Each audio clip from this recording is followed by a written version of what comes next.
Good evening.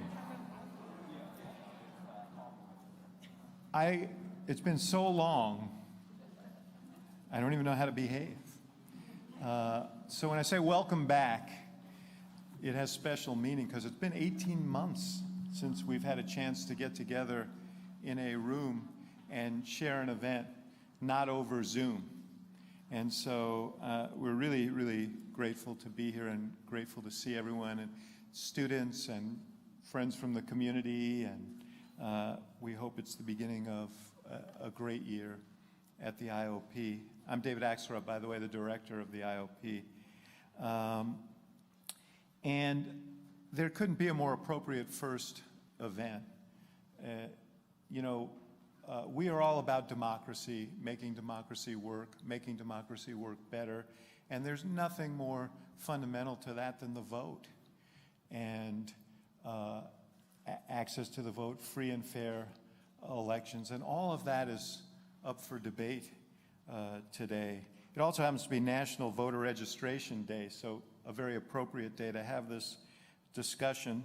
And two of our students from Nse Ufot, which is a student-led organization that is committed to registering voters on campus, will formally introduce our panel, our splendid panel and moderator in a few minutes. You may have seen tables here at the event as you walked in this evening. Nse Ufot is a nonpartisan voter engagement group founded out of the IOP to boost voter turnout and engagement on the University of Chicago campus. And if you aren't already registered to vote, please do that tonight after the event. Hopefully this discussion will inspire you in that way. Just a few announcements. Next Monday night, October 4th, we will be examining how 9/11 changed America and the world in a panel discussion moderated by Evan Osnos of The New Yorker. And he will be in conversation with Ben Rhodes, who was a senior foreign policy advisor to President Barack Obama, Farah Pandith, the adjunct senior fellow at the Council on Foreign Relations and a former diplomat, and Michael Morell, the former acting director of the CIA and a board member of the IOP. And then on Tuesday, October 5th, I'll be moderating a conversation with Washington Post political reporter Robert Costa, who is the co-author with Bob Woodward of the, you may have heard about this book, Peril, and examining the tumultuous period and the transfer of power between Donald Trump and Joe Biden.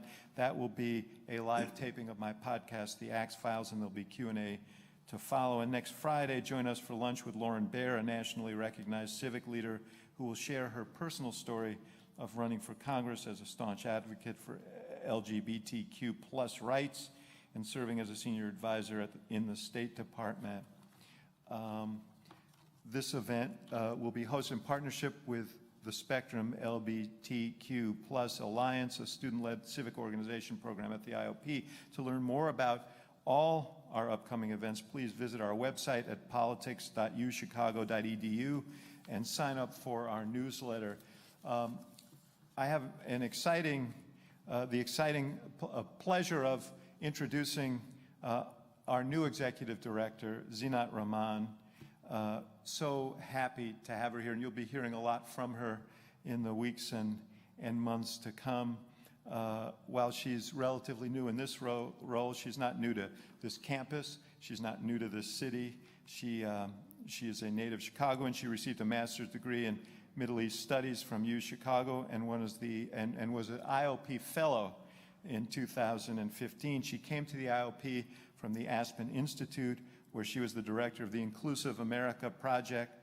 She previously served as at the U.S. Department of State as a special advisor on global youth issues to both Secretaries Hillary Clinton and John Kerry, and as acting director of the Center for Faith-Based and Community Initiatives at the U.S. Agency for International Development, and as director of policy at Interfaith Youth Corps. So she comes with a splendid background, and she's been here for a few months, a joy to work with, as you all will learn. So say hello to Zenot.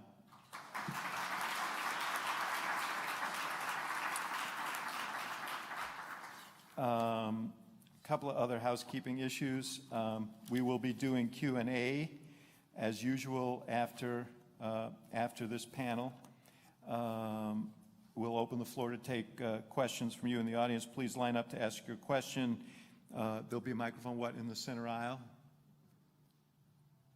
In the side aisle? On the side aisles? In that aisle? Anyway, look for the microphone. I just want to encourage anyone who has a question to come forward. If you're a first year, do not be hesitant. Take advantage of this opportunity and all the opportunities that we offer here. Q&A is a cornerstone of our events here. As usual, we'll give priority for the first questions to our students. I propose that we alternate male and female questioners at the microphone, but you guys work that out. And make sure your phones are on silent. There are restrooms downstairs, which may be the most important announcement of the evening. We'll now hear formal introductions of our panelists and moderator from Donna Sun and Hamza Jilani, who are both leaders of the USHI USHI Votes program. Hamza's a second year in the college, majoring in political science and economics. He's co-director of the voting ambassador team at USHI Votes. Donna's a third year in the college, majoring in political science and French, and she's a member of the organizing leadership team for USHI Votes. Please join me in welcoming Donna and Hamza to the podium.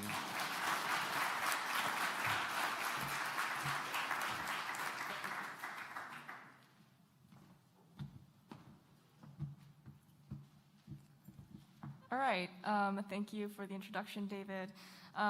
Like David said, my name is Donna. He's already done my introduction for me, so I'm not going to bore you with another repetition of that. But I am going to quickly plug USHI Votes. Our table is over there. Like David said earlier, we are a student-led, nonpartisan voter engagement initiative founded out of the Institute of Politics to boost voter turnout and engagement on the UChicago campus. Our goal is to be the #1 voting campus in the country, and you can learn more about how you can register to vote at the USHI Votes table all the way over to your right. And hi everyone, I'm Hamza. I'm a second year, and I'm the voter engagement chair on the student advisory board, as well as the voting ambassador team co-director at USHI Votes. So our panel topic today is on voting rights, a relevant topic given that today is National Voter Registration Day. But that aside, the topic has been in the news quite a bit since the 2020 general elections and the 2021 Georgia runoff elections, especially as voting access issues in historically marginalized communities have become more prominent in recent months. So given how critical voting is to our democracy, we are honored to welcome the following speakers for this evening's discussion. So first, our moderator, Astead Herndon, is moderating our discussion on voting rights today. He is a New York Times political reporter and CNN political analyst. He was an integral part of the New York Times' reporting team for the 2020 presidential election. Next, our panelists. Ron Brownstein is an American journalist, political correspondent, and analyst at The Atlantic and CNN. He's the author of 6 books and is a 2-time Pulitzer Prize finalist for his coverage of presidential campaigns. And Sean Morales-Doyle is the acting director of the Democracy Program at the Brennan Center for Justice, doing advocacy work to authorize automatic voter registration and enact voting rights restoration. He also litigates civil rights and constitutional issues. And last but definitely not least, Nse Ufot is an activist, community organizer, and the CEO of the New Georgia Project, a voter support and legal action nonprofit organization founded by Stacey Abrams in 2013. Leading up to the January 2021 congressional runoff election, Ufot and her volunteers registered nearly 7,000 people in the 30 days following the November general election. So with all that being said, please join us in welcoming our guests.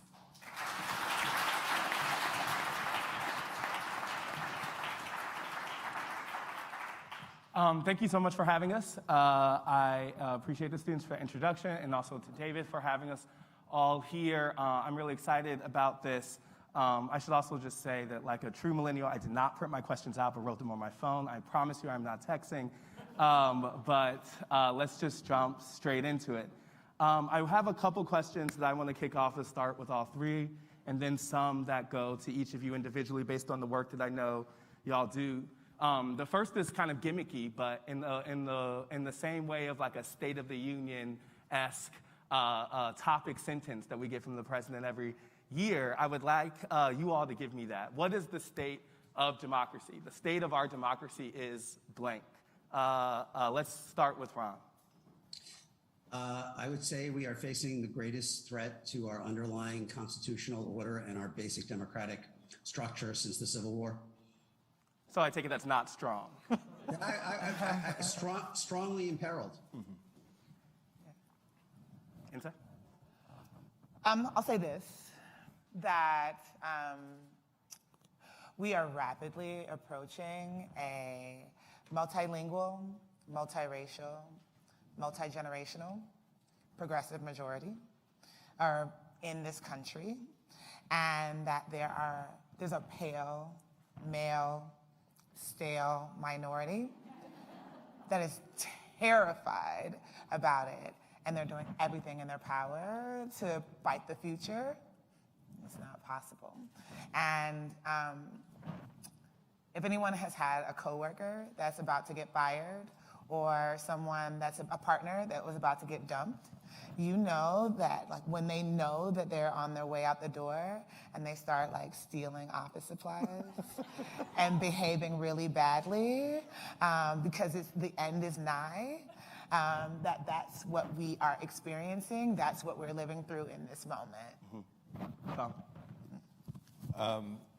I think I would take both of those and agree. I think we are at a moment right now where we are seeing threats to our democracy like we've never seen before, unprecedented attacks on voting rights, unprecedented attempts to undermine the very system of democracy. But at the same time, we are seeing more engagement on these issues by people across the political spectrum than we've maybe ever seen before. People care about voting rights. It is a top-level political issue for people on both sides of the aisle. And so just as we're seeing many attempts by many states to restrict access to voting, we're actually seeing just as many, actually more laws expanding access to democracy in a whole bunch of the other states of this country, and we see it as a top-level priority in Congress right now. Whether they actually do anything about it is a different question. But so it is, I think, we are seeing unprecedented attacks, but a pushback also push for the type of democracy in the future that Nse is talking about like we've never seen before. Mm-hmm. One of the things I think comes up with this issue is, where do we kind of start, right? Oftentimes when we talk about voting rights, folks will talk about January 6th, they'll talk about the former president. Where do you think is the original sin of how we got to this point? Ron, you said democracy's in peril. Where did that start? Really good question. First of all, by the way, thank you I'm sorry I can't be there with you all in person, and thanks for allowing me to kind of zoom in here. Look, I mean, I think, I'm going to offer a similar frame as Nse. I mean, I think that the core dynamic we are dealing with is that the Republican Party is looking for ways to maintain majority power in a country where they no longer represent the majority of the population. They've lost the popular vote in 7 out of the past 8 presidential elections. It's never happened in American history since the formation of the modern party system. And they are, even with some improvement in 2020 among people of color, they are facing demographic trends that worry them in a whole series of states, particularly across the Sun Belt. Now, I mean, there have been issues about access to voting for many years, but I guess I would place the modern kind of wave that we are living through appropriately, because it really is the point at which this sort of demographic anxiety crystallized and fused with a desire to make it tougher to vote. I would place it back to the Tea Party election in 2010. I mean, after the Tea Party election sweep of 2010 is when you saw the first wave of efforts in red states in a variety of ways, at that point focused more on voter ID and other efforts to make it tougher to vote, followed very quickly by the 2013 Supreme Court decision in Shelby County, which has to be seen as the turning point, and also one of the most incorrect predictions ever. And I will defer to Sean on this maybe, but when John Roberts wrote, John Roberts, the Chief Justice, in the Shelby County decision in 2013, essentially that discrimination in voting was a thing of the past. And thus, basically eviscerated Section 5 of the Voting Rights Act, eliminating preclearance, and that was kind of the starting gun for what we have seen, which then accelerated under Trump, and strikingly has gone to a whole new level since Trump's defeat. And all of these laws that are passing in red states, which we'll talk about, I'm sure, more, really have to be seen as only one prong of a kind of multi-pronged effort.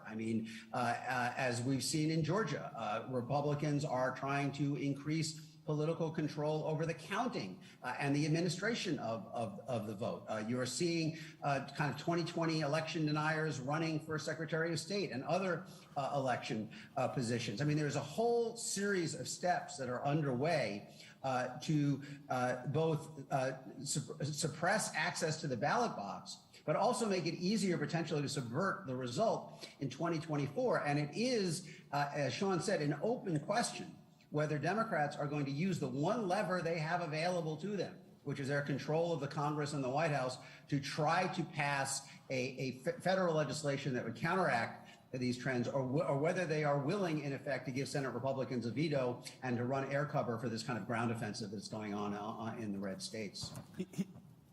Give it to me. Does that story start in 2012? Do you think that's the origin? Absolutely not. Hi, Ron. Hey.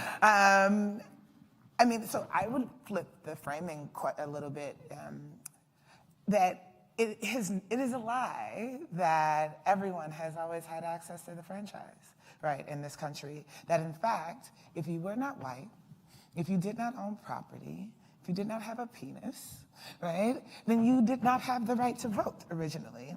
And that the history of voting in this country, in fact, has been a constant battle to expand the definition of citizen, to expand who has access to the franchise, right? That we're talking about, so we did these cool videos in 2020 celebrating the centennial of the 19th Amendment, right? But even then, we had to have an asterisk, right? That it was white women that got the right to vote, right? That it would be another 45 years of organizing when the Voting Rights Act of 1965 was passed. That it expanded the right to vote to women of color in this country. And so I would say that it's been a centuries-long endeavor to expand the definition of citizen, to expand who has access to the right to vote and who has access to the franchise. And often when we make leaps or we make progress, that it is then responded, or there is a corresponding backlash that we then have to organize against and build on top of as well. And so you get to pick and choose. You can say 2012, you can say 1965, right? You can say, there are key dates. You can say 2021, right? January 6th. That there are key dates where we have seen sort of bright spots and corresponding like valleys, dark days, when America or American leaders have succumbed to their worst instincts and attacked our democracy or shrunk access to participation as a way, as Ron Brownstein said, to hold on to power. Sean, we know that there in the Constitution is provisions to stop the infringement of voting access. There's not that affirmative right to vote for everyone in there. How then should we see our democracy? Is it something that has been, there and stable or written in, or is it, as she is laying out, a franchise that has only been marginally expanded and fairly only recently to all? I think absolutely when the country was founded, that there were a lot of really bold words put on paper that we were not living up to at the moment. And so to talk about our democracy back then when, as Nse said, it was a very small group of white men that were allowed to vote, was, we weren't living up to that ideal of democracy, and we still don't live up to the ideal. We've been working towards that for a very long time. The Constitution doesn't have those explicit words of there is a right to vote, but it does acknowledge the right to vote in a number of different ways, and the Reconstruction Amendments made very clear that there was a right to vote and that you couldn't discriminate on the basis of race. But it took 100 years before the Voting Rights Act actually made that promise somewhat more real for a huge segment of the population. And I think when the Voting Rights Act passed, Congress knew that they were going to face these renewed attempts and new creative ways to engage in discrimination and to stop people from voting. That's why they designed the Voting Rights Act the way they did. Section 2, we hear about Section 5, which is what the Supreme Court essentially gutted in 2013, which required states with a history of discrimination to run their changes in their voting policies by the federal government before they could make those changes to ensure they were not discriminatory. But Section 2 was Congress saying, we know they're going to come up with new ways of engaging in this discrimination. It's not just going to be the literacy tests we've seen before. It's not just going to be the poll taxes we've seen before. There will be new ways of doing this. And so we're going to allow people to sue based on any future denial or abridgment of the right to vote. And what happened, I think Ron's right to point to a turning point. I agree, absolutely, this is a long story. But there was a turning point in around 2010 where there was a new version of that. We keep seeing new ways of getting at the right to vote, but we saw a shift there, and a very intentional shift of the rhetoric used to justify these policies, where we have this new myth of voter fraud that everyone's pointing to justify them. But it was, the Supreme Court made this decision in 2013, but there was actually an earlier decision that we called NMUDNO, the Northwest Austin Municipal Utility District number 1, I think, which is the Supreme Court forecasting that it might do what it's going to do in Shelby County, and it signaled to people that they could start this new wave. And then the Supreme Court basically went and did what they said they might do in 2013, and everyone knew what was happening then. That's the famous line from the dissent in the Shelby County decision, is saying that we've gotten rid of, we're not seeing any race discrimination right now, so we can get rid of pre-clearance, is like throwing away your umbrella during a rainstorm because you're not getting wet. And that was prophetic, though it wasn't, it was fairly obvious that was going to happen. And when John Roberts is pointing to this gap closing during 2008 and 2012 elections, when of course Barack Obama is on the ticket, between voters of color and white voters, the turnout gap was closing. And then for the next decade, it's just widened back again. So while we've seen, record turnout in the last year, we see not just a gap in racial turnout, but a widening gap in racial turnout. And all of this was to be expected because, as Nse said, this is a long story. It's the same thing over and over again. The rhetoric shifts a little bit to respond to the legal protections. And then unfortunately, recently, the legal protections get tossed to the side by our Supreme Court, and that's why we are where we are now. Mm-hmm. He mentions we know after Shelby County, we saw a number of states act immediately. I'm always struck in our reporting how when I go to the South, specifically on these, it's I told you so every single time. What do as someone who was working in Georgia, I remember, talking to you about this stuff during the runoffs. What does the South and Georgia have to teach America about voting rights? Ooh, what is it that no permanent friends, no permanent enemies, only permanent issues? Mm-hmm. That's definitely a lesson there. Hey, Joe Biden. Did you all see it coming before? Yeah, absolutely. I think also that I would say that white supremacy and voter suppression and its cousins, right, sexism and xenophobia, are becoming more sophisticated.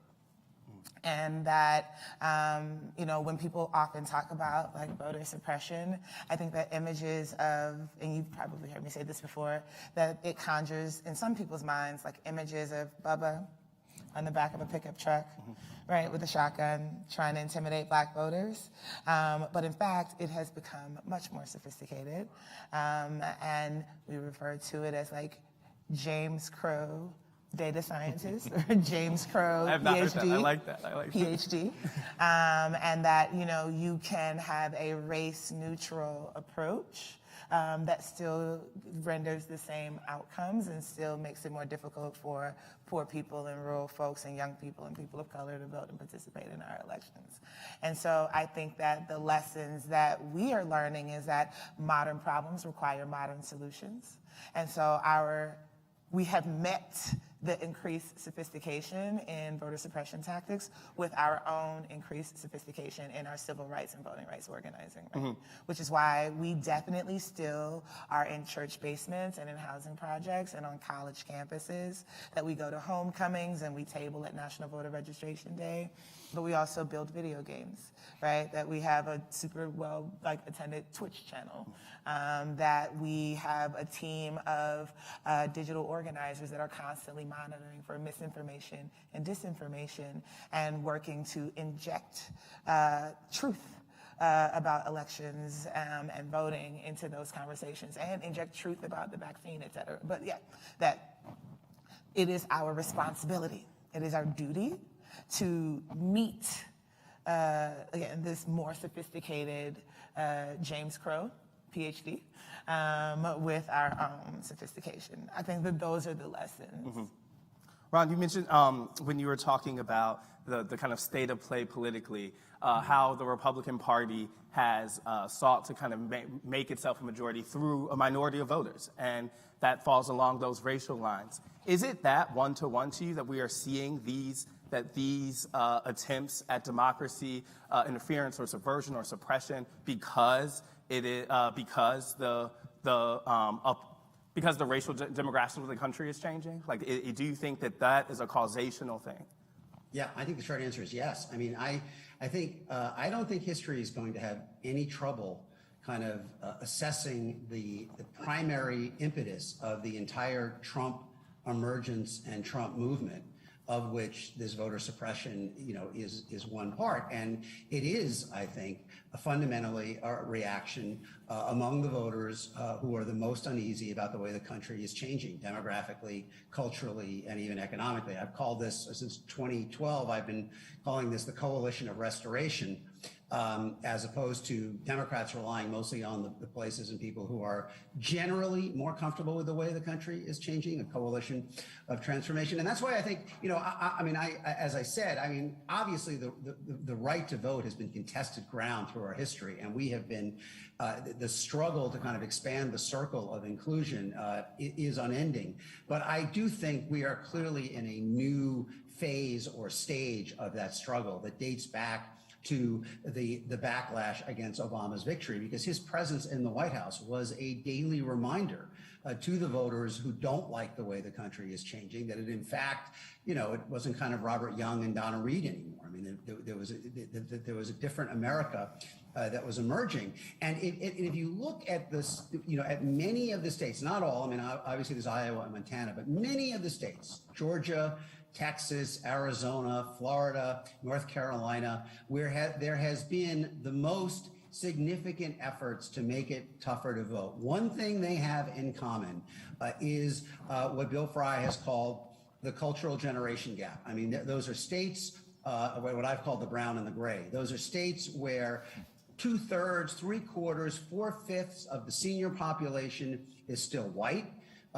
Those older white voters are the backbone of the Republican coalition that is still dominant in those states. But if you look at kind of the emerging generations, the under 18 population, they are majority non-white in all of those states except North Carolina, where they're 45%. And so I look at what's happening very clearly as an attempt to kind of stack sandbags against a rising tide of demographic change, and to make it harder for this emerging coalition to accumulate political power commensurate with its numbers. And that, I think, is the fundamental dynamic that we are living through. Yeah. In my own reporting, I feel I always tell a story that when I go to Trump rallies and talk to people about why, where this origin was, the thing that comes up more than I often imagine was the Henry Louis Gates moment of the Obama presidency, of these moments where there was that kind of racial myth was busted early, and you had a lot of folks who I have met on the road who started in one place in 2008, but by 2012 and 2016, as you're mentioning, had made that kind of reactionary change. Sean, you mentioned states. What have we seen on the state level in the legislatures since, particularly President Trump has contested the results of the 2020 election? Have we seen legislatures support those claims? And I know that's true in some of those red states, but we've also seen some blue states, as you mentioned, kind of move in the opposite direction to expand voting rights. Is there one side that's more dominant than the other?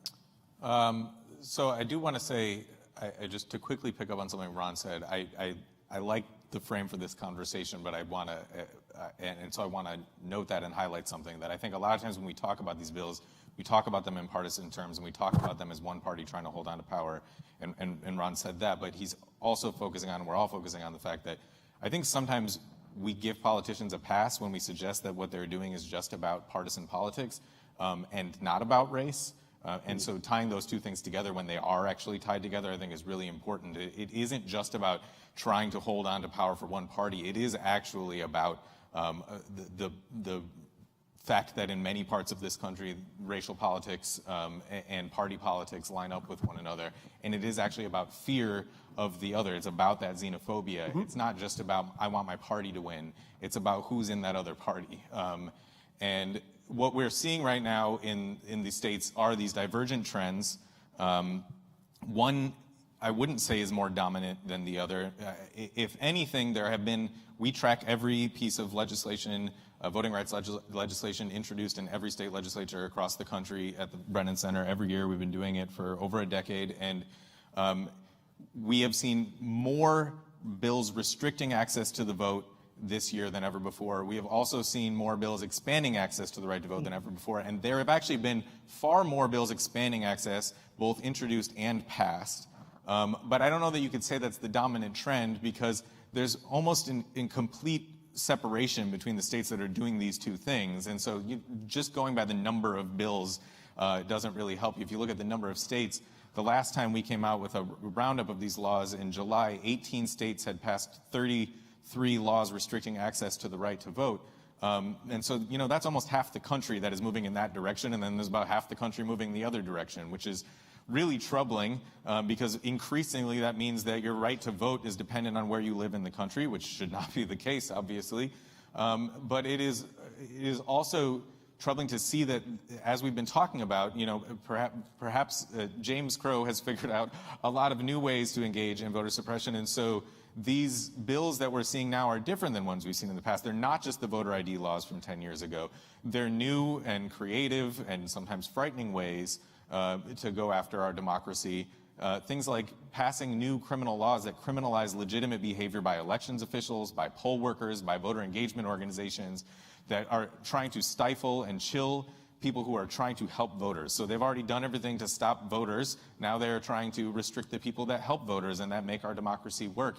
And they're coming up with new ways to do this. The Texas bill that passed is full of these new approaches, because Texas already had this incredibly restrictive system that made it hard to vote. And so now they've made it a crime for election administrators in Texas, for county election officials, to solicit mail ballot applications. So they can't tell people, hey, if you're eligible to vote by mail, get your mail ballot application in. Not only can they not do it, it's actually a crime for them to do that in Texas. It is a crime to pay somebody to help voters who have disabilities or limited English proficiency or limited literacy in Texas now. So if you have an organization that wants to help voters vote who can't read the ballot that they have in front of them, you can't pay your employees to do that. That would be a criminal offense in Texas. It is now a crime for a poll worker to make a partisan poll watcher's observation not reasonably effective, whatever that means. They are putting these crimes on the books, and this is a new way of stopping people from helping voters and ultimately stopping voters from voting. And so it's not just comparing the numbers. We have these two divergent trends, but it is also that one of these trends is going into new and different territory that we haven't seen before. I will just note very quickly that the other trend is doing that too. We're seeing creative and innovative ways of giving more access to our democracy in these other bills, and that's great to see. We're seeing restoring voting rights to people with convictions in the past. We're seeing automatic voter registration, same-day registration, and we saw some things in Texas, county elections officials doing things never done before last year, and that's actually why we're seeing this this bill target those county officials, like 24-hour voting and drive-through voting and things that made it much easier for people to vote. So we really are seeing sort of, a tale of two nations in terms of the kinds of efforts we see both to make our democracy better and to make it harder for people to vote. As a follow-up, and this can go to all of you. We know Democrats have prioritized H.R. 1 and H.R. 4 on the federal level as their voting rights priorities. Do we know that? Well, that's what they said. That's what they keep telling me. And so I wanted to hear what we know that the prospects of passage are slim on these in the current moment. We know that Democrats have 10 other priorities or 10 other controversies that they need to do right now. They're not gonna pass it. But would these bills solve the problems that you are talking about? Many of them. Sorry, Nse, you want to go? I mean, it's not a silver bullet, right? Right, exactly. But to your point, where you live, the state that you live in, should not determine your access to the ballot. And so setting a federal standard for elections and electoral participation is a pretty good start. For curbing some of the shenanigans that we see based off of the relative strength of the Republican Party and whether or not they have a governing trifecta. And so, yes, absolutely. That, again, it is a step in the right direction, and it's beyond time. Like, there are places, Mississippi doesn't have early voting, right? But in Georgia, there was 45 days of early voting, but because of the partisan attacks by Republicans, it's been cut down to 21, and they're trying to cut it again with Senate Bill 202, et cetera. So Georgia's voting bill, Senate Bill 202, created 5 new voting crimes. 2 of them are felonies. Right? And we're talking about, from handing water, yes, to voters in line, which, it's what we do, right? Because they have subjected Georgia voters to standing in 8, 9, 10-hour lines to go vote. So it is the neighborly thing, it's the Southern thing, it's the humanitarian thing to bring a food truck and to bring out bottles of water. Oh, and here's a portable cell phone charger because your phone is dead because you're going on hour 10 that you've been in line to vote. So a federal standard for electoral participation that injects some predictability into how elections are conducted, that such a budget, I think, is absolutely necessary in this moment. And again, there's no such thing as a silver bullet because, humans always find a way to be terrible. And then, it will require us to rise up and say that's not okay and a fix for it, but it is most certainly a start. Ron, then why haven't we seen this be top of the Democrats' priority list in Washington? Where do they stand with H.R. 1 and 4? And do you think that there's enough urgency on that party to confront the peril that you're talking about? No, I don't think so. I mean, I wrote in January that whether to end the filibuster to pass some version of H.R. 1 would be the single most important decision Democrats face over these 2 years. And I believe that is even more true now than when I wrote it, given what was happened in the red states. Before I answer that, let me just underline the stakes here to go back to Sean's point about how the red states and blue states are moving in divergent directions on access to the vote. It'd be one thing if that was only a reflection of kind of a separatist impulse on the part of the red states. We want to have different rules about voting the way we have different rules about guns or other issues. But this is not solely about, the laws are not, Republicans are not changing the laws in Georgia and Texas and Florida and Arizona solely so they can continue to control power within those states. I think they are also trying to change the laws in enough states to tilt the national playing field toward them in a way that will make it more difficult for Democrats to control the White House, the Senate, or the House. This is not a defensive kind of maneuver. This is an offensive maneuver, again, along this broader theme of how do you maintain majority control in a country where you have not been able to generate majority support. Democrats, I think, have kind of I think, whiffed on this for most of this year, starting with the White House. I mean, I wrote that piece in May. I think it was the first one in which people in the White House for the first time said, you know, just tell us what the rules are and we can out-organize. You know, we can organize around them. Like, these bills are not that insurmountable. Republicans aren't going to get as much out of them as they expect. And that was a view that infuriated civil rights and voting rights groups, I think, with good reason. Biden, I think, has not fully wanted, more broadly speaking, Biden came into office, I think, hoping to be something like Eisenhower, an elder statesman who was largely above the partisan fray, who was defined by kind of kitchen table, bread and butter issues, and bringing the parties together wherever he could. The offensive against democracy in the red states did not fit his program because it required him to kind of confront the radicalization of parts of the Republican Party, the Trump movement within the Republican Party, in a way that didn't fit with his broader messaging. So and same thing happened, I think, on vaccinations. I mean, he was reluctant to fully acknowledge the extent to which some of these governors were undermining what he was trying to do at the national level. So I think they've been very slow to come to it. The Senate Democrats, I think, were also slow to come to it, but they have come around. I mean, you know, after Joe Manchin blew up very kind of in June, objected to H.R. 1, the principles that he put out, the bill that they've negotiated, while, you know, both of my co-panelists have said is not a silver bullet, I think goes further in the direction of securing voting rights than many would have anticipated when he first wrote that piece in June. And now we are at crunch time because, you know, Chuck Schumer has said to Manchin, all right, all 50 Democrats are here. You go out and find 10 Republicans. Well, he's probably not going to find one Republican, much less 10. And then at some point in the next few weeks, we are going to face when maybe, you know, when the reconciliation has been cleared aside, are the Senate Democrats willing to make any exception, carve out from the filibuster for voting rights? If not, they will in effect be giving Republicans in the Senate a veto over whether the federal government responds to this offensive by Republicans in the states. That's ahistorical. It's very different than what's happening in the states where these bills are passing on a party line basis. But that is the choice. We're coming to crunch time. Mm-hmm. I wanted you to respond specifically to that notion that you can out-organize voter suppression. Why isn't Georgia in 2020 an example of, a proof point to say, you know, if you sign enough people up, it doesn't matter what tactics are employed? I mean, it is a proof point, right? That if you invest heavily in Black-led and youth-led and women-led organizations, if you invest in grassroots organizations, if you are recruiting accountable candidates, and that you follow the leadership of organizers and community folks, and that you invest millions of dollars over a decade and register 600,000 Black folks in all 159 of Georgia's counties, then maybe you can get a 0.0025% win in a hotly contested election, right?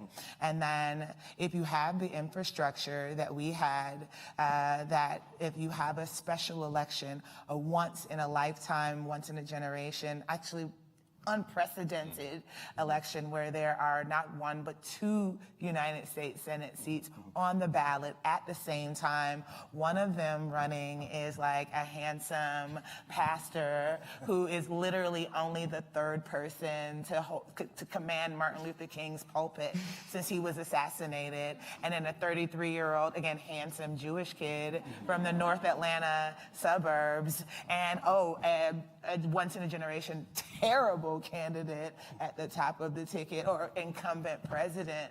And then the incumbent senators that they were running against, Republican Barbie, who's a terrible person, and WNBA player, and all of her employees endorsed her opponent. Right, publicly, in every time they showed up to work with Vote Warnock mask, and the sitting senator was the owner of their WNBA team. Like, if those conditions, you can recreate them in every state, then yeah, absolutely, we can out-organize them, right? But the truth of the matter is that those folks, the same people who are saying that, did not invest in our organizing, right? And have no idea the sacrifice. Like, I am here with you all today in person, A, because David Axelrod asked me, but also B, because I have the best lawyers in the Southeastern United States, and I am not in jail. right? Because they seek to do that every day, that I have been under investigation by an entire alphabet soup of federal and state agencies, right? In an attempt to shut down the work that we do, right? That, no, like that's just not a reality. That is an attempt to deflect, right? To say that, listen, I did not serve 5 decades in the United States Senate, right? I can't whip senators' votes, right? I am a community organizer, and so I can do what I do, but when we elect folks and send them to Atlanta, to the state capitol, or when we send them to Washington, D.C., it's to do your work, not mine, right? I need a president of the United States. I need a leader in the Senate that sees and understands what the priorities are of their party's base and gets to work. Let me tell you, Addison Mitchell McConnell III has not stuttered once. He told you that he's going to do everything in his power to make sure that the Biden-Harris agenda is dead on arrival. So where are these 10 Republicans that you're going to look for? Where are they going to find them? We have to get rid of the filibuster if you are serious about making progress on the Democratic agenda. Otherwise, what are we talking about? Again, as a community organizer, I'm going to make sure that we have nuns in full habits when we have municipal elections, when people go vote for the mayor of Atlanta on November 2nd, that are handing out water with New Georgia Project labels on it, and who are prepared to take arrests, right? We have attorneys, right, who are being trained.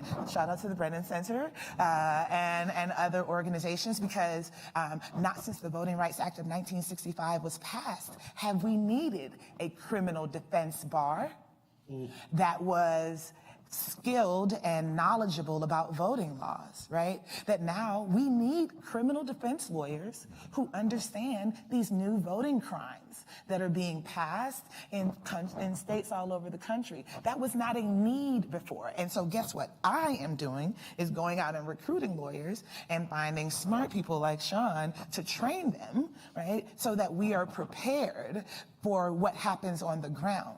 But we need our partners to do their jobs as well, not to deflect in this moment. My last question, I think we're going to go to audience questions after this.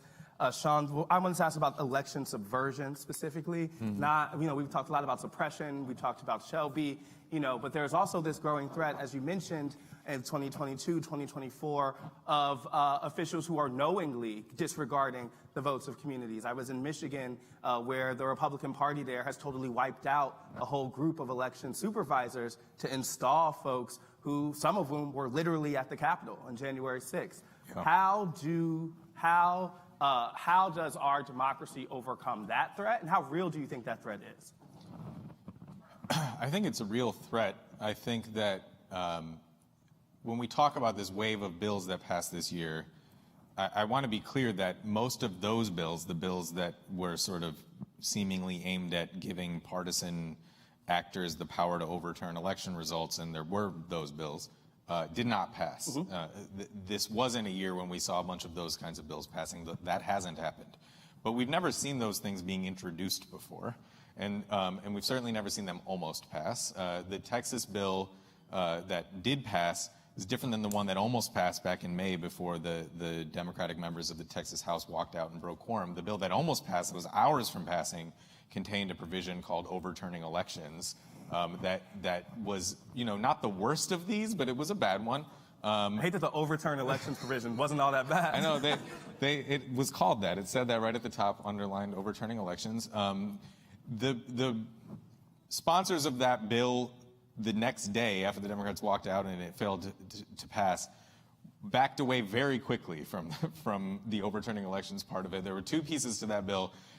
A piece that made it so you couldn't vote on the Sunday morning before Election Day, which was pretty clearly targeted at Souls to the Polls efforts, and this Overturning Elections provision that all of a sudden the next day were accidents. When the bill didn't pass, the sponsor said this was the early Sunday morning thing was a typo. The other one, I don't know where that came from. We never would have never would have been okay with that, even though I voted for it yesterday. And so they're clearly not there yet. These bills don't have the support. They weren't able to pass this year, but we should all be very concerned about the fact that they were close, that they were being introduced. But I do want to say that, and we should be concerned about people who are running to run our elections who actively support this idea that last year's election was rigged. The heroes of last year's election were certainly the organizers, the people getting the voters to turn out, but the heroes of the last election also include the election officials that run our elections, that ran our elections during a pandemic, when their staff were subjected to a pandemic and putting their lives on the line. And then they faced this year this backlash of violent threats of people standing outside their offices with guns, and then state legislature passing laws that criminalize them doing what they need to do to help voters. And they are quitting, they are retiring, they don't want to do this job anymore because it doesn't pay that well and it's scary. And now you have people who are trying to fill those spots who were supporters of the idea that the last year's election was rigged. These are definitely things we should be scared of. But I also think we shouldn't separate those things from all the other bills we're talking about. These are all of a piece. They are all about subverting elections. They're all about trying to undermine our democracy, trying to make it so that the people who have a majority of the votes don't win the election. Suppressing the vote or overturning counts or whatever it is, whatever that tactic is, it's all the same thing. So I don't want to treat them like they're entirely different animals. I think all of these pieces fit together. And for years it has been about layering another level of suppression, a new set of rules on top of the last one, so that when folks come out and do out-organize with all of the resources that Nse is talking about, unprecedented resources and a bizarre confluence of political circumstances, then you pass Senate Bill 202 the next year and you put a new layer on top of it, so now they have to overcome that set of hurdles, and you figure out exactly where they were successful last time around with 24-hour voting and drive-through voting, and you pass a bill in Texas that says they can't do that. These are all the same thing. It is all about trying to stop the people who you don't want voting from voting, and or to keep their votes from counting, to throw out their ballots after the fact, whatever you can do. So I think we should be scared of it, but I don't think we should act like the thing that hasn't happened yet is the thing we have to be scared of in the future. It's happening right now. It may not be those bills, but it's these other bills, and we need to be fighting back against it right now. And just to add something onto what Nse said about this idea of out-organizing, I think, at the grand scale that she's talking about it, like, can some voter engagement, GOTV effort overcome all of the hurdles that's placed in front of them? Maybe they can with all of the resources and all the right circumstances. But that's like saying that, can a voter wait online for 10 hours and then vote? Yes, they can. But that doesn't make it okay that we make them do that, right? It's not okay that someone has to wait 10 hours to vote. The fact that they care enough to do it in the end doesn't make it okay that they had to do it, nor should we be okay with the fact that it takes millions and millions of dollars and just unprecedented efforts to overcome the hurdles that are placed in front of voters to let people actually exercise their right to vote. That's not how this is supposed to work, and we shouldn't be okay with that. And the White House should not be okay with that. The White House should be doing what they can do, and they have tremendous power to do something about this. With 2 bills pending in Congress, they should do what they can do to set aside a rule that is an undemocratic, anti-democratic rule that has historically been used to get in the way of voting rights, to get in the way of civil rights, and not let that be the thing that gets in the way of the opportunity to finally fix these problems. So I think it is absolutely frustrating to those of us who spend our careers trying to help people vote, to have the president or someone speaking on behalf of the president say, well, we'll just out-organize all this stuff that's happening. Astead, can I just add one quick thing before we go to the audience? Yes. I remember thinking when Biden came out in favor of same-sex marriage that Obama was going to be the last Democratic president ever who didn't support it. It turned out, he was for only part of the time. I think the same thing is true here now. I think Biden is the last Democratic president, last person who will get nominated for president by the Democrats, who will not explicitly support rolling back or eliminating the filibuster. And I think it is possible that Manchin and Sinema will be the last two Democratic senators who will not support rolling back or eliminating the filibusters, because the cost of it is just too the willing in a such a polarized era when it is highly unlikely to get 10 votes or 8 votes or whatever you would need from the other party.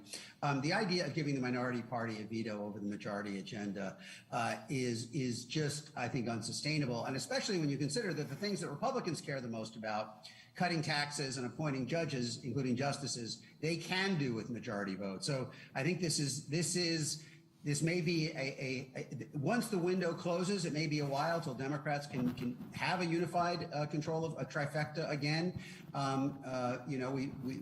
Neither party has been able to sustain it very long in the modern era, but I do think Biden is the last president who will not support rolling back the filibuster. Yeah. The question is, what the stakes of this window, right? Yeah. And what might be cost for even in that. We want to open it up to questions. I believe that is happening over there.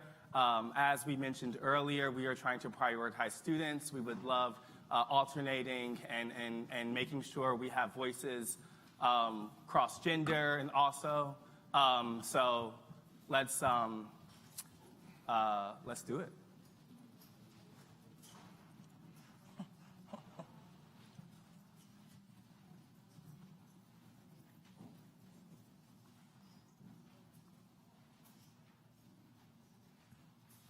That's it. Hello. My name is Cassandra Crevecoeur. I'm a student of the college. I'm majoring in public policy and creative writing. And it was mentioned that there's always an organization effort against backlash laws. I was wondering, due to the continuous changes of rhetoric, do you think it's possible to prevent the creation of these kinds of laws when laws are initially crafted? And do you think it's wise to try? You're saying that, is there a way to preemptively stop these laws before rather than organize after they are passed? Yes, there is. It was written into the Voting Rights Act in 1965. It's called Section 5, and it says that we've seen you doing this for all of these decades, trying to make it harder for black people to vote. So from now on, before you change your voting rules, you have to come check with us first. That's what preclearance is. All of these states that had been doing this forever had to now, every time they changed not just a voting law, but a policy, a practice, they changed the way their elections work, they had to go get those changes pre-cleared by the Department of Justice or by a federal court, and they had to prove that the thing they were doing wasn't going to create discriminatory results. And if they couldn't, then they couldn't change the rules. And that was the most powerful remedy for civil rights violations that our nation has ever had on the books, and it worked for decades, and then the Supreme Court threw it out in 2013. They said, yes, you can still have preclearance, but the formula that you've decided to use to decide who gets covered by preclearance, we're not convinced that you had a good enough record of race discrimination to support that. We're not so sure race discrimination is the problem that it once was. So Congress, you have to go back to the drawing board and fix that. And the thing is, this wasn't the first time this happened. In 1965, Congress faced a crisis. It was a crisis that obviously had existed basically for the entire history of our nation. But in 1965, when people started dying in Selma, we realized it was a crisis. Congress responded. They passed a law. They fixed it. In 1982, after the Supreme Court interpreted the Voting Rights Act in a way that was not the way that Congress intended it, Congress responded, and they passed the 1982 amendments to the Voting Rights Act and fixed that mistake by the Supreme Court. And then, decades later, the Supreme Court deals a blow in 2013 by getting rid of preclearance, and then again just a few months ago in 2021 deals another blow to the Voting Rights Act. And the question is, will Congress respond again and do as it has done before and put preclearance back into effect? And that is what we've talked about, H.R. 1 a fair amount, the Before the People Act, which now the compromised version is the Freedom to Vote Act. But the other one, the John Lewis Voting Rights Advancement Act, would put preclearance back on the books. So all of these would create two new formulas for who has to go through preclearance. Preclearance is still there. If that happened, then every time one of these states wanted to try to do one of these things, they would have to first go prove to a federal court or to the Department of Justice that what they're doing wasn't going to create discriminatory results. And if they can't, then it won't go on the books. So it's a great question, it's a genius idea, and it's one that we thought of a long time ago, and the Supreme Court got rid of it, unfortunately. Thank you. Hello, my name is Pietro Uvara, and I'm a first-year student at the college here, and I'm hoping to eventually major in law, but at the moment I'm undecided. So you all, but in particular Ron, talked a lot about how the Republican Party was rapidly losing power in the face of demographic change, and that's what kind of prompted them to turn to a lot of voter restriction rights. And so my question's a bit two-pronged in the sense that, do you all believe that the Republican Party will push this constriction of rights indefinitely? Or do you think that there will come a point with the results of demographic change leading to them having such a minority that they can't continue to kind of use these tactics anymore? In which case, what will the Republican Party of the future look like to you all? Yeah, Ron, you want to take that one? I mean, you mentioned in your response, I remember, it's not as if Republicans had totally bleak results among people of color in 2020, but yet we have seen this reaction. How do we square what is clearly a focus for them with the reality of the electoral map? Yeah. So, look, the turning point in many ways was after the 2012 election. Republicans, came out after Obama won, and there was the discussion of the autopsy, yes, which said that the party had to do better among young voters and people of color. And the manifestation of that was, let's pass immigration reform. And they got it through the Senate with, I think, 13 Republican senators voting for it, which was down already from 2006. And then the House Republicans would not consider it at all. And a counter view developed, a series of articles on the website Real Clear Politics by Sean Trendy, arguing that the path forward for Republicans was not necessarily to improve among voters of color. It was to increase turnout and share among the more culturally conservative white voters who were drawn to them, particularly non-college, non-urban, and evangelical whites. And then Trump becomes Santorum, was kind of an early, and Huckabee in 08, Santorum in 12 were kind of versions of that. And then Trump kind of takes this and it becomes kind of the strategy. And I believe that the efforts to restrict access to the vote is fundamentally based on the idea of maintaining power with a preponderantly white coalition, even as those groups that are central to the coalition are shrinking as a share of the society. Non-college whites, 2 points every 4 years, less share of the vote. Evangelical whites down to, or actually white Christians now down to just a little over 40% of the overall population. In 2020, Trump was discovered or showed that through intense targeting of culturally conservative non-white voters, he was able to make some gains, in fact, particularly among Hispanic men, maybe in some places among black men. And this was kind of a bonus that this, not only the kind of restrictive attitude toward the vote, but kind of open xenophobia, go back, kids in cages, separating parents from kids, was not a disqualifying hurdle with some minority voters, particularly men. I mean, I think the gender gap was really big among both African American and Latino voters. But look, I think that Republicans believe they can, have a two-track strategy. I think the central strategy is to make it harder for young people of color in particular to vote, because they see most of those as Democratic voters. But the 2020 showed that did not preclude their ability to kind of make inroads at the margins.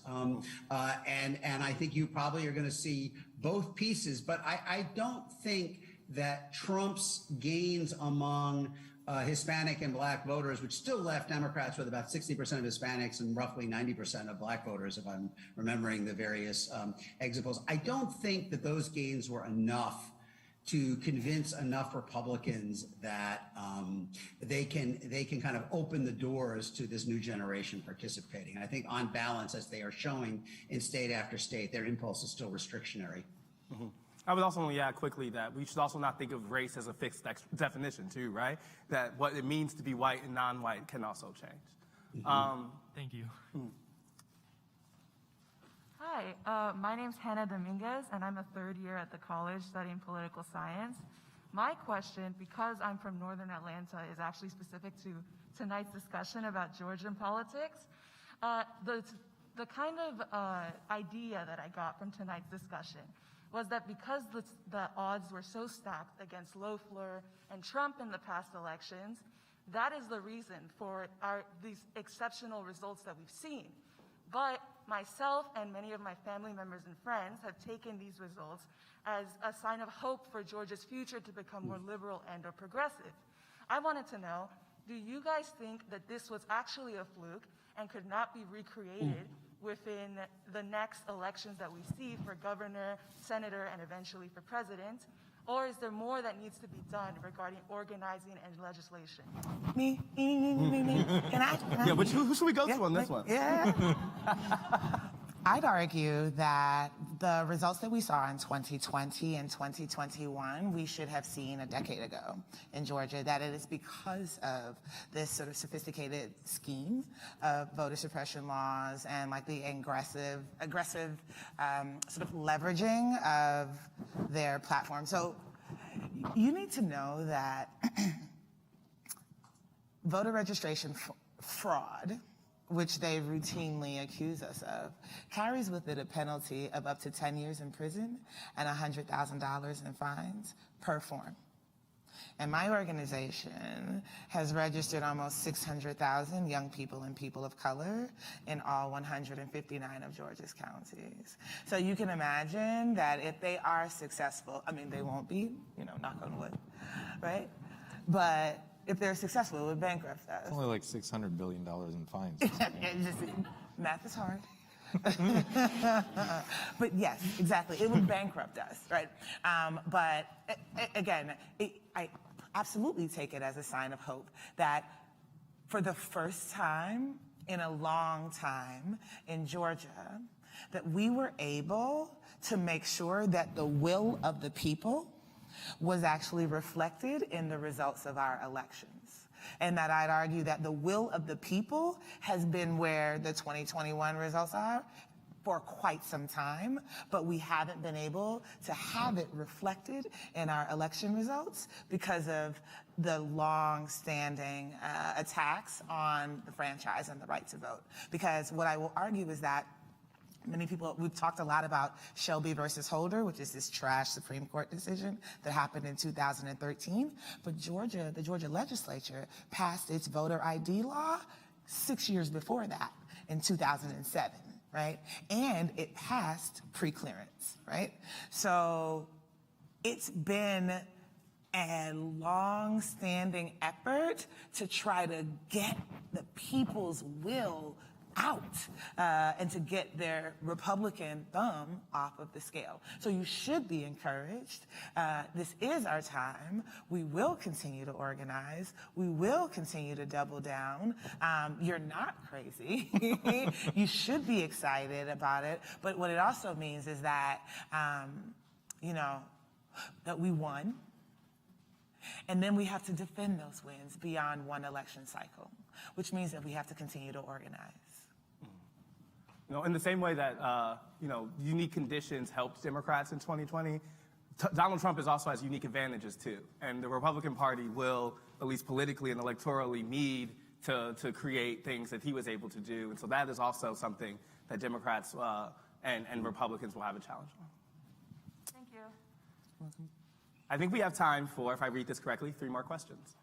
Hello, I am Luke Walker. I'm a first year here, a member of the class of 2025 here at the college.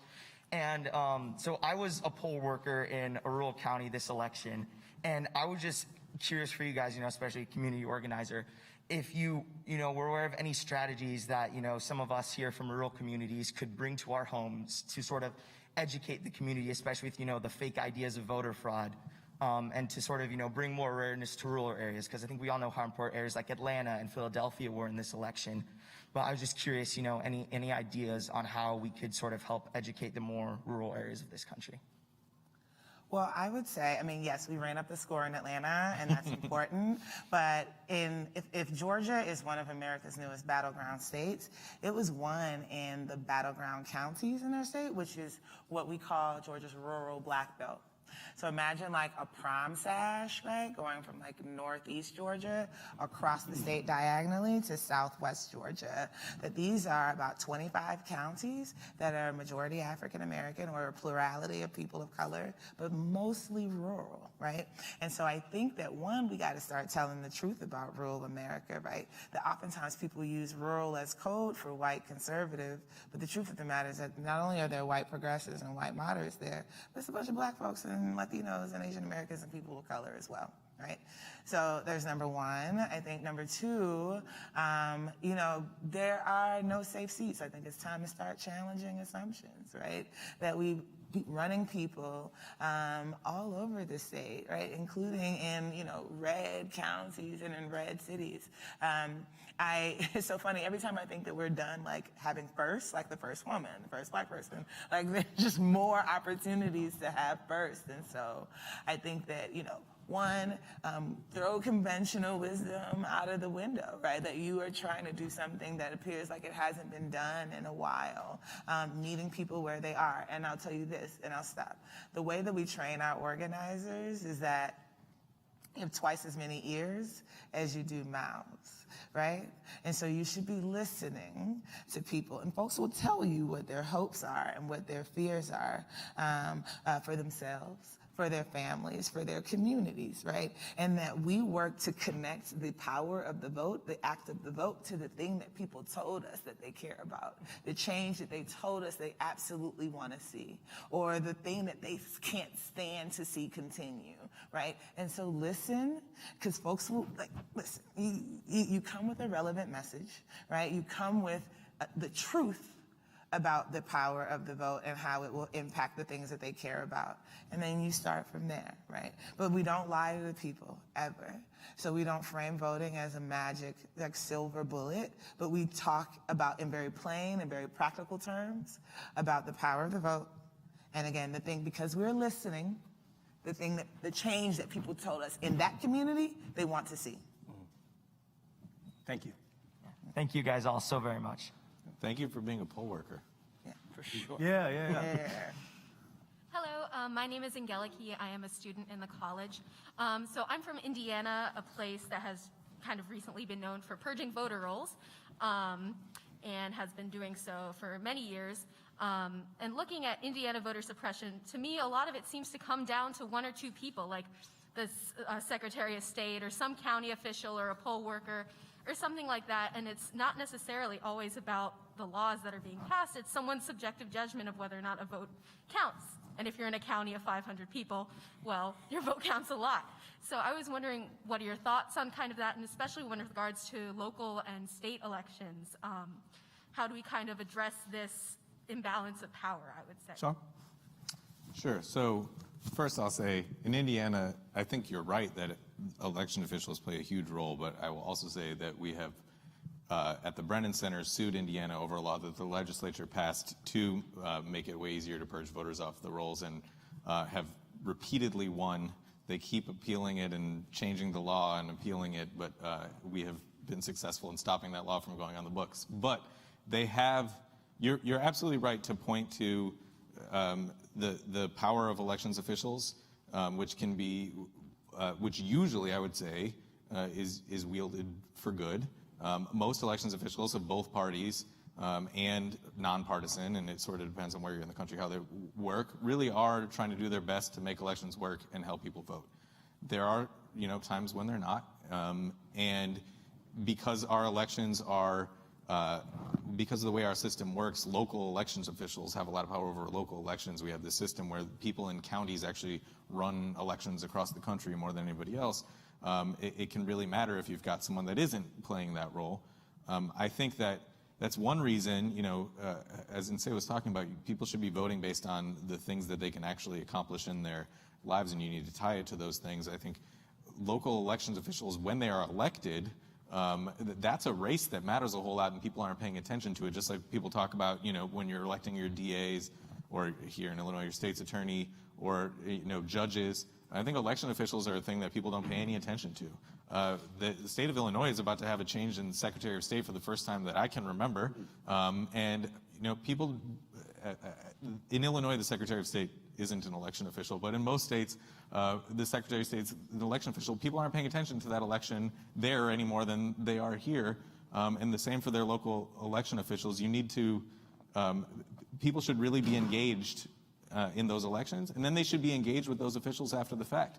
They should be signing up to be poll workers. They should be paying attention to the decisions that their local election officials are making and holding them accountable. Without pre-clearance, those local election officials can make a lot of changes without anybody noticing. And in a place like Atlanta, there's a lot of people paying attention to what the elections officials are doing. But in a lot of small counties, no one's paying that much attention. There was actually in Georgia, I remember in 2018, a whole bunch of smaller counties were closing polling places.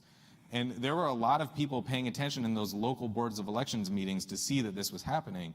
But that kind of thing can go under the radar in a lot of places in this country. And it really does require us to view it as a democracy. Go pay attention to what your local board of elections is doing, to what your county elections administrator is doing. Unfortunately, that takes a lot of work, and the way these systems work is different in every part of the country. As I said, like in Illinois, the Secretary of State's not the election official. In Indiana, you have boards. In other counties, in other parts of the country, you just have one county election official. It can be a tough work, but it's important. It's good that you're already paying attention to it. And I'll also say that is why it is so important that we pass something like the Freedom to Vote Act, which establishes a baseline across the country. It's good for elections officials to have discretion to change things when they need to, if there's a natural disaster, if there's a pandemic, to change things in order to be more friendly to voters and give them the opportunity. But they shouldn't have the discretion to do all kinds of anti-voter things. And that's why it's important that we set a floor across the country for what elections look like, so that this variation from county to county can't be the thing that determines whether or not your vote counts. We have time for one more. This also brings me to my most firmly held political opinion, which is that Georgia has too many counties. 100%. I completely agree with you. Georgia has the second highest number of counties than any state in the country, second only to Texas. And there's more people in Texas. There's the same number of people in Texas that live in Canada, right? So as an Illinois school child, I was always told we have more individual units of government than any other state in the country here in Illinois. That's hilarious. Thank you. Okay, so my name is Elizabeth Snyder, and I'm a first year in the college. And my question is that given that some moderate Democrats don't want to abolish the filibuster, what do you think is the most important next step for voting rights? Ron, you wanna end us off here? Is there a remedy that does not require filibuster elimination? No. I think that look, I mean, I Tell think the truth. this is an historic, I say no. Here's the reality. This Supreme Court majority is not going to constrain what the states are doing in any meaningful way. In the red states themselves, by definition, Democrats don't have the votes to stop. They can apply public pressure and, as Sean was talking about, kind of sand down some of the sharpest edges of these proposals, but they fundamentally, as the Texas example showed, they can't stop them.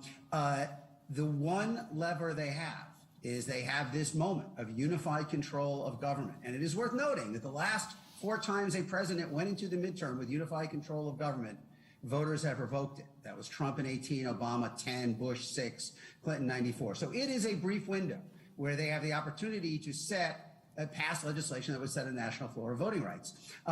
And the position that Manchin and Sinema are taking is contrary to both current experience and historical experience. Current experience in the sense that their basic position is that the Senate should act only if Republicans agree to do so, in effect giving a veto to the Republicans on whether there is any response to what's happening in the states. Well, I worked, Sean, with some of your colleagues, as you may recall, this spring on a piece looking at the passage of these laws in the states, and you guys calculated the numbers. They are passing on a complete party line basis in state after state after state. There are essentially no Democrats voting for any of these voter suppression laws, and no Republicans voting, very few, tiny numbers of Republicans voting against them.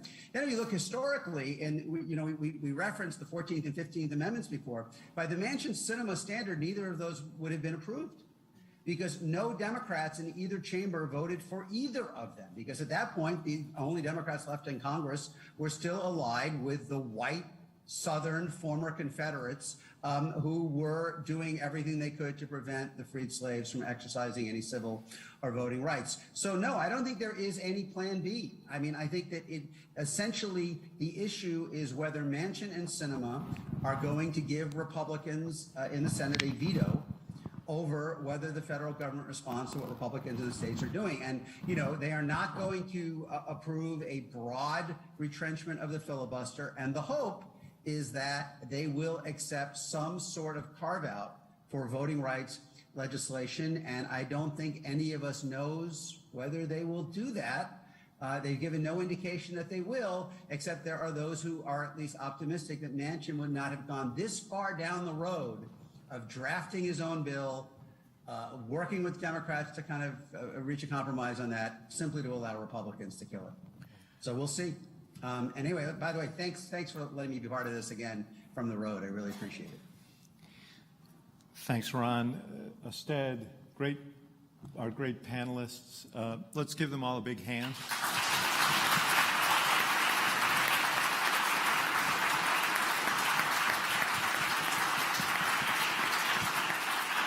Again, just a wonderful way to come back together after these months, and it's just the beginning. And I just wanted to urge everyone to keep your eye on our website at politics.uchicago.edu. We have an incredible array of fellows and the seminars began today for students. Really encourage you to take advantage of those. We've got some wonderful events coming up. I just mentioned a few at the beginning of tonight. We've got civic engagement programs that are exciting, UCHI Votes being one of them, but many, many more. We've got internship programs and career counseling. There's a lot going on at the IOP, and now you can share them not over Zoom. So I urge you to take advantage of them. I hope we see you all again next week and the week after and the week after. And thanks again to all of you for kicking off this year. What a great way to start. Thank you.